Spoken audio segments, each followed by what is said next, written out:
"You shouldn't make jokes," Alice said, "if it makes you so unhappy." Then came another of those melancholy little sighs. And this time the poor gnat really seemed to have sighed itself away, for when Alice looked up, there was nothing whatever to be seen on the twig, and, as she was getting quite chilly with sitting still so long, she got up and walked on. She very soon came to an open field with a wood on the other side of it. It looked much darker than the last wood, and Alice felt a little timid about going into it.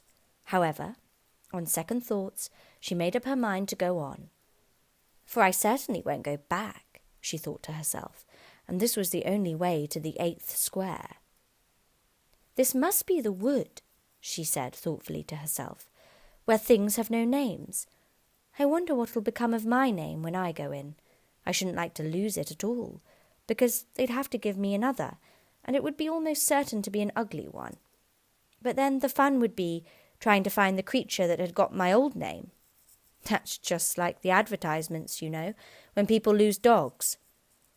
'Answers to the name of Dash. Had on a brass collar.' Just fancy calling everything you met Alice, till one of them answered. Only they wouldn't answer at all, if they were wise." She was rambling on in this way when she reached the wood. It looked very cool and shady. "Well, at any rate, it's a great comfort," she said as she stepped under the trees. "After being so hot to get into what?" she went on, rather surprised at not being able to think of the word. "I mean, to get under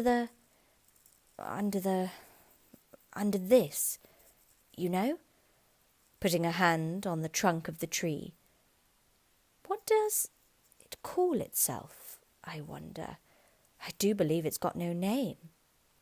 Why, to be sure it hasn't." She stood silent for a minute, thinking. Then she suddenly began again. "Then it really has happened after all. And now, who am I? I will remember, if I can. I'm determined to do it." But being determined didn't help her much, and all she could say, after a great deal of puzzling, was, "L. I know it begins with L."